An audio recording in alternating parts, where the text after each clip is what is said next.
Hello guys, आज हम लोग सीखेंगे क्लास 11th का एक important topic atomic structure. Atomic structure बहुत इम्पॉर्टेंट टॉपिक है। Class 11th IIT JEE NEET मतलब हर एक प्रिपरेशन में बहुत इम्पॉर्टेंट टॉपिक है। बोर्ड लेवल हो चाहे किसी भी कंपटीशन की तैयारी करते हैं। तो पहला हम डिस्कस करते हैं कि एटॉमिक स्ट्रक्चर में थॉम्सन मॉडल क्या होता है।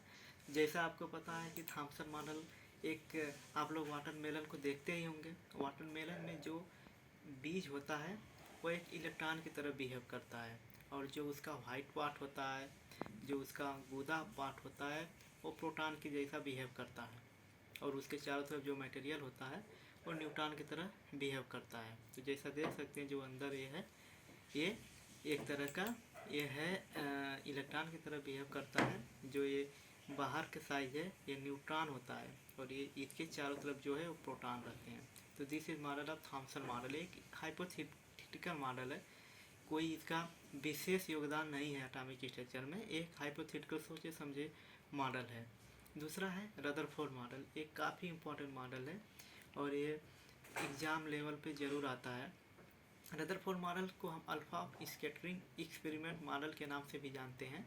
कि ये क्या होता है, आप लोग देख सकते हैं कि फिगर में कि एक अल्फा पार्टिकल होता है जो एक रेडियो एक्टिव सोर्स में रखा रहता है, और ये गोल्ड की एक पन्नी होती है, पतली पन्नी होती है। इसमें से जो रेडियो एक्टिव एलिमेंट निकलते हैं, जो रे यहाँ से निकल कर जाती है यहाँ पर टकराती है, जो ये सोने की पतली पन्नी पर टकराती है, तो कुछ अल्फा पार्टिकल सीधे चले जाते हैं, कुछ डाइवर्ट हो जाते हैं और कुछ वापस आ जाते हैं। जैसा कि यहाँ पर दिखाया गया कि कुछ यहाँ पर वापस आ जाते हैं। तो ये है रदरफोर्ड मॉडल है कि इसमें एक सोने की पतली पन्नी होती है और रेडियो एक्टिव एलिमेंट में खासतौर हीलियम एलिमेंट निकलते हैं यहाँ से, और कुछ अल्फा पार्टिकल सीधे निकल जाते हैं, कुछ डाइवर्ट हो जाते हैं, कुछ वापस चले जाते हैं। This model of Rutherford model.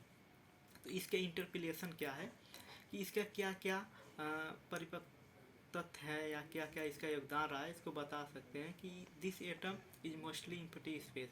क्यों क्यों इम्पटी स्पेस होता है? क्योंकि जब से अल्फा पार्ट या रेडियो एक्टिव एलिमेंट निकलते हैं तो सीधे निकल जाते हैं। सीधे जैसे आप देख रहे हैं यहाँ से सीधे चला गया, यहाँ से सीधे चला गया, तो इससे पता चलता है कि एलिमेंट का, तो इससे पता चलता है कि एक उसके बीच में एक बहुत ठोस, जिस पे बहुत मास डिपेंड करता है, कोई एलिमेंट रखा है जिससे वो टकरा कर अपने डायरेक्शन को चेंज कर ला रहा है। कुछ एलिमेंट क्या होते हैं, सीधी रेखा से वापस आ जाते हैं। इससे ये पता चलता है कि बीच में एक बहुत हैवी एलिमेंट रखा गया है जिससे वो टकरा कर वापस आ जाता है। This is model of Rutherford model. और इसमें एक बहुत इंपॉर्टेंट पार्ट है कि नोट्स में क्या है, whole mass is dependent of the nucleus. कि जितना भी मास होता है ये जो मास है इस पे डिपेंड करता है, इस बीच वाले न्यूक्लियस पे डिपेंड करता है, जिसको हम हिंदी में नाभिक भी कहते हैं। तो this is model of Rutherford model. Planck quantum theory, ये बहुत इंपॉर्टेंट थ्योरी होती है, जैसे कि आप लोग को यहाँ पे दिख रहा होगा प्लांक क्वांटम थ्योरी। इसमें क्या होता है कि जो सन से जो रे आती है वो एक पैकेट के फॉर्म में चलती है, एक पैकेट ऑफ एनर्जी के फॉर्म में चलती है, जिसको हम फोटॉन कहते हैं। तो इसको हम प्लांक क्वांटम थ्योरी ये कहती है कि जो एनर्जी आती है वो क्या होती है, पैकेट के फॉर्म में आती है, जो ई इन्वर्सली प्रोपोर्शनल टू म्यू के होता है। म्यू क्या होता है, यहाँ पर म्यू एक वेलोसिटी होती है, और mu equal to C upon lambda. तो ई बराबर या सी अपॉन लेमडा होता है। ये एक बहुत इंपॉर्टेंट फार्मूला है जो एग्जाम में बहुत ज़्यादा पूछता है। और यश क्या है, प्लांक क्वांटम कांस्टेंट है, जिसकी वैल्यू होती है 6.6 इंटू 10⁻³ ये होता है। और ये बराबर, इसको हम सोल्व करेंगे तो 2 इंटू 10⁻25 अपॉन लेमडा, ये भी हम यूज कर सकते हैं न्यूमेरिकल में।